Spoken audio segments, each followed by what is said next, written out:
far away. Okay, so I thought we'd show you what to look for when you go into a coffee shop to tell whether you're going to get a decent coffee or not without paying the $4 or $5 that you normally would, you know. Okay, we like that consumer edge. It's nice. So save yourself a bit of money straight away. Yeah, okay? tops. So if you see something like this, where coffee's everywhere and it's dirty, it's probably not a good indication. If you see something like this, where the milk one hasn't been wiped, that's also a good indication that you're probably not going to get an amazing coffee. If you are... Is that from a tainting standpoint? There'll be residue on there that ends up in the milk. Milk obviously has bacteria, and the longer it stays, the more bacteria you're going to get, and the hotter it is, the more it's going to multiply, and that's going to go straight in your coffee, so of course you don't want that. Yep. You see the hoppers are oily or not clean, that's another thing that's going to spoil your coffee, it's another indicator. Yep. If you see coffee like this in the chamber, Yeah. it's already pre-ground, Okay. you're not going to get good coffee because coffee takes 30 seconds or so before it's oxidized and Yeah. no good to drink anymore. And if you order a coffee and you don't hear this sound, that's not a good thing because that means the coffee's been sitting there for a while. All right. Well, that's a good insider tip. If you see coffee that runs like this, if you want to zoom in, it's going to be really pale and quick. You see it's going to jump out really quickly and then it's going to be blonding quite straight away. Yeah. That's going to be over extracted, it's going to be really bitter, and it will be weak at the same time, so you won't get the body to cut through the milk. So it'll be weak and bitter. Yeah. Okay. So what was that due to, Dimitri? Was it just... So I underpacked the basket, so there was a lot less coffee, and that coffee had been sitting there for probably the last 5 minutes. We did that on purpose, just so you can see the difference. And now we'll show you what really you should be getting when you order coffee. So when you order a coffee, you should hear that sound and this sound together. So that means the coffee's being made to order. And you'll notice this time when we... also, if you see baristas knock the basket like this when they're tamping it, which you see that a lot, what that does is it cracks the puck and it creates channels, which you can probably see on the side there. Yeah. So you see how there's a little gap on the side of the puck? Yeah. So what that's going to do is it's going to cause the water to run down one side of the... and we'll do this just to show you. Yeah. It's going to cause the coffee to run down one side of the puck really quickly. So half the coffee is going to be... It's going to start blonding quickly as well here, you're going to see. Yeah. Half the coffee is going to be over-extracted and the other half is going to be under-extracted. So you're going to see this blonde and brown together, because it's extracting at different rates. Yeah, okay. So what you really should see, so this is the shot that you'll be going for.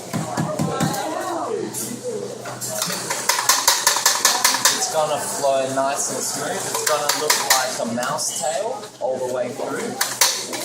And it'll be nice and rich and brown right to the very end, and that's when we're going to stop it before it over extracts. So if you see this coffee now, hopefully, see it's a lot more consistent, comes straight down, straight line, it's not bending out, it's not bending in. Up to about there, which is about the 45 mil mark, it's going to be straight, and now it's going to start to blonde a little bit quicker.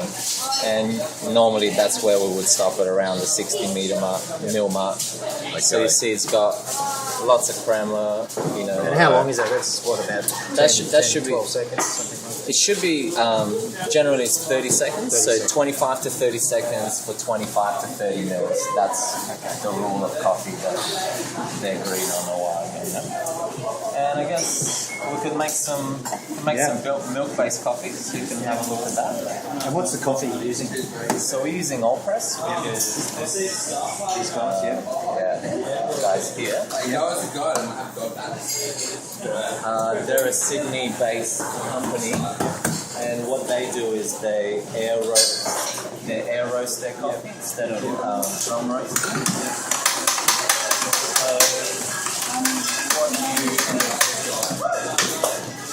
So what you see is that theoretically the coffee isn't as oily. It's a little bit, if it's done properly, it won't be as oily. It'll be a little bit more. The beans should be kind of not as shiny. Doesn't sweat as much. And what kind of blend are they putting together? Like you guys are for a dark.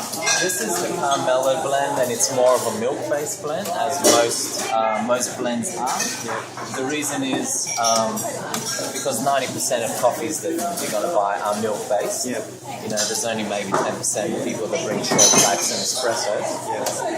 So that's the reason why most companies, they roast it a little bit longer so that you get the body which cuts through the milk. Because if it's too light, then you're not going to get the body to come through. You just got to take some milk. And are they blending it from a certain origin? They use 3 origins, but they just, I guess they get what's seasonal rather than, the same thing. Yeah. So what they teach in the training is to get this tiger marbling pattern. That's the kind of style of coffee that all press are going for. Different companies have different standards, but that's what they consider to be good. So is this all press? This is a long-standing coffee in the cafe here, is it?